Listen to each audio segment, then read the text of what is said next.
하늘성이의 러브스토리.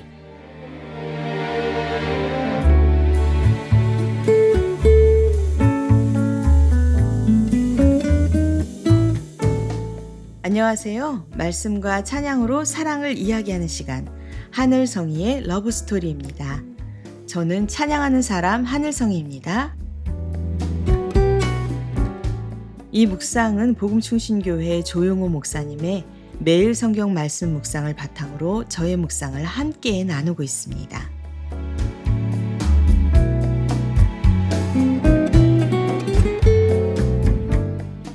살다 보면 가장 현실적인 고민 가운데 하나가 바로 먹고 사는 문제이죠. 건강의 문제도 중요하고 관계의 문제도 중요하지만 경제적인 어려움은 늘 우리 마음을 쉽게 흔들어 놓을 때가 많습니다. 오늘 본문 역시 기근 이야기인데요.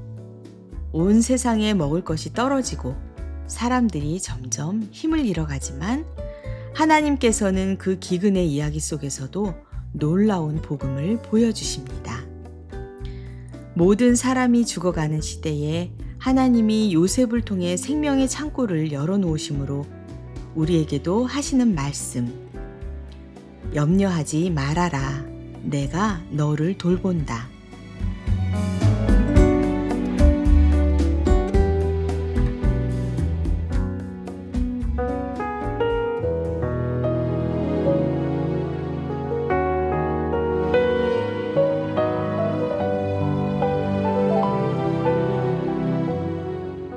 오늘은 창세기 47장 13절에서 26절 말씀, 요셉의 창고에서 공급받는 두 가지 길.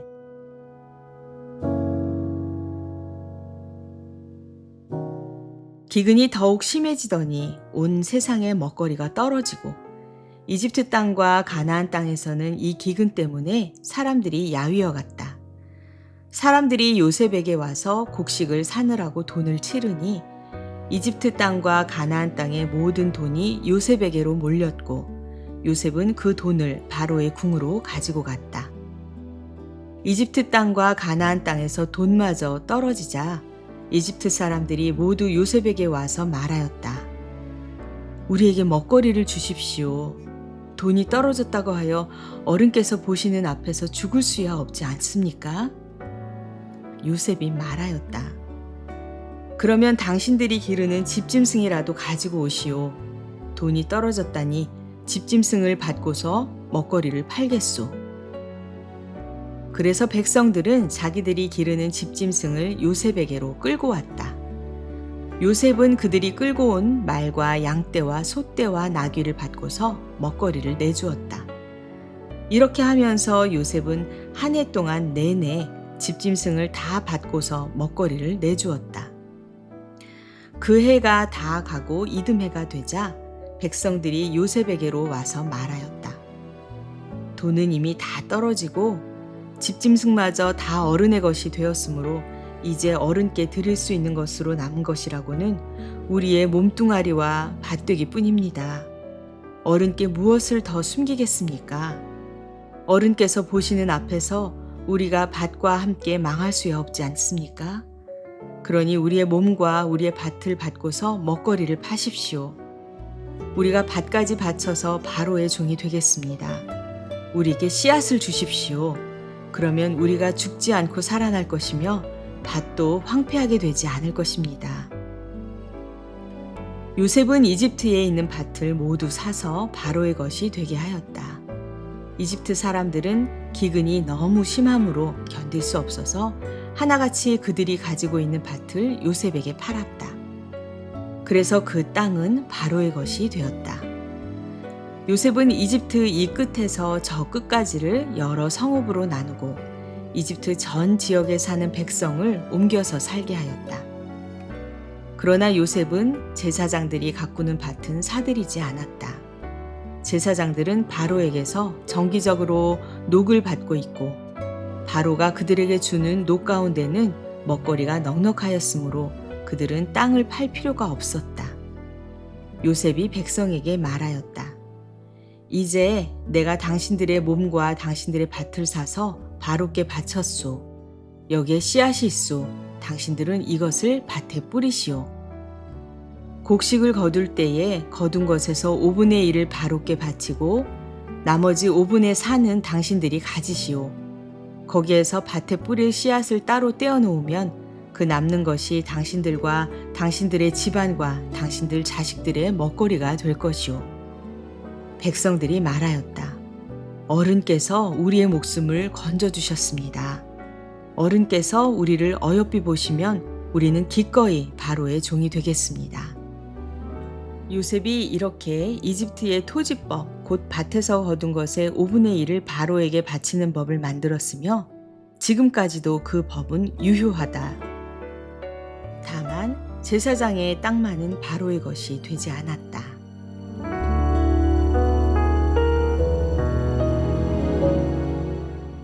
오늘 본문에는 두 종류의 사람이 등장합니다. 한 사람은 기근 속에서 자신의 힘으로 살아남으려는 사람이고 또 한 사람은 요셉의 창고로 나아가 도움을 구하는 사람입니다. 기근은 점점 심해집니다. 처음에는 돈으로 곡식을 삽니다. 돈이 떨어지자 가축을 내놓습니다. 그런데 가축도 없어지자 밭을 내놓습니다. 마침내 자신들까지 내어놓으며 말합니다. 우리의 목숨을 살려주십시오. 사람의 힘으로는 더 이상 살아갈 수 없는 자리까지 내려간 것입니다. 그런데 놀랍게도 그들은 원망하지 않습니다. 오히려 이렇게 고백합니다. 어른께서 우리의 목숨을 건져주셨습니다. 우리는 기꺼이 종이 되겠습니다. 왜 그럴까요? 요셉이 그들의 생명을 살렸기 때문입니다. 그들은 종이 된 것이 억울하지 않습니다. 그저 살아난 것이 감사했습니다. 여기서 우리는 복음의 원리를 발견합니다. 예수님은 더 크신 요셉이십니다. 우리는 죄와 죽음이라는 기근 속에 있었고 스스로를 구원할 수 없었습니다. 돈도 능력도 선행도 우리를 살릴 수 없었지요. 그런데 예수님께서 생명의 양식을 주셨습니다. 십자가를 통해 영원한 생명을 공급하셨습니다. 그래서 믿는 사람은 이렇게 고백합니다. 주님께서 나를 살리셨습니다. 주님의 것이 되는 것이 기쁨입니다. 세상은 자유를 최고의 가치로 생각합니다. 그러나 성경은 예수님의 다스림 아래 있는 것이 참된 자유라고 말합니다. 주님의 보호 아래 있는 것이 복이고 주님의 공급 아래 있는 것이 평안입니다. 오늘 본문은 두 가지 길을 보여줍니다. 첫 번째 길은 내 힘으로 살아가려는 길. 그러나 그 길은 결국 염려와 두려움으로 이어지게 됩니다. 그리고 두 번째 길은 요셉의 창고로 나아가는 길입니다. 자신의 부족함을 인정하고 공급자에게 나아가는 길. 주님은 오늘도 우리에게 말씀하십니다. 먼저 그의 나라와 그의 의를 구하라. 그러면 필요한 것을 더하여 주시겠다고 약속하십니다. 믿음의 사람과 세상의 사람의 차이는 수입의 크기가 아닙니다. 염려하느냐, 평안하느냐의 차이입니다. 주님을 신뢰하는 사람은 공급을 받으며 동시에 평안을 누립니다. 오늘도 우리 가정의 필요, 교회의 필요, 사역의 필요, 미래의 필요를 모두 주님 손에 맡기기를 원합니다. 하늘의 창고를 여시는 하나님께서 가장 좋은 때에 가장 선한 것으로 채워주실 것을 믿습니다. 오늘 함께 나눌 찬양은 홀리원의 우리는 주의 움직이는 교회입니다. 오늘 말씀은 하나님께서 우리의 필요를 공급하시는 분이라는 사실을 보여주었습니다. 그러나 하나님은 단지 개인 한 사람만 돌보시는 분이 아니라 공동체를 세워가시는 분입니다. 하늘의 양식과 땅의 양식을 공급받은 우리는 이제 주님의 교회로 살아가야 합니다. 우리가 있는 곳마다 교회로 세워지고 예배가 드려지며 하나님의 나라가 드러나고 주님의 임재가 머무는 처소가 되기를 소망하며 이 찬양을 함께 올려드립니다. 홀리원의 우리는 주의 움직이는 교회.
우리는 주의 움직이는 교회. 참 아름다운 고백입니다. 교회는 건물이 아닙니다. 주님의 은혜를 경험한 사람들이 모인 공동체입니다. 요셉의 창고에 양식을 공급받은 애굽 사람들이 생명을 얻었던 것처럼 우리도 예수님의 은혜 안에서 생명을 얻었습니다. 그리고 그 생명을 세상 가운데 흘려보내는 존재로 부름받았습니다.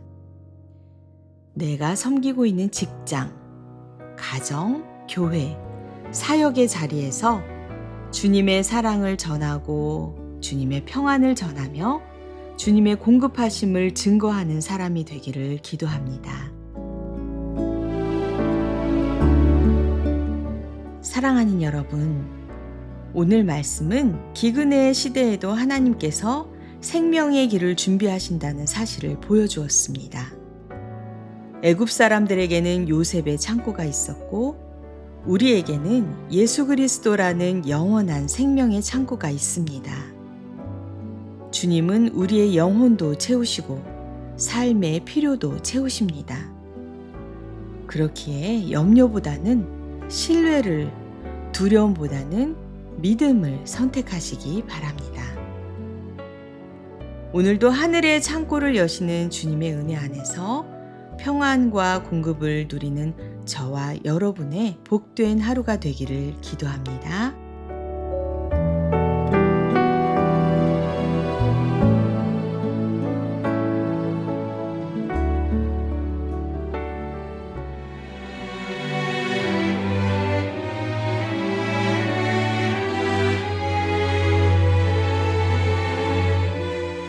지금까지 하늘성의 러브스토리, 저는 하늘성이었습니다.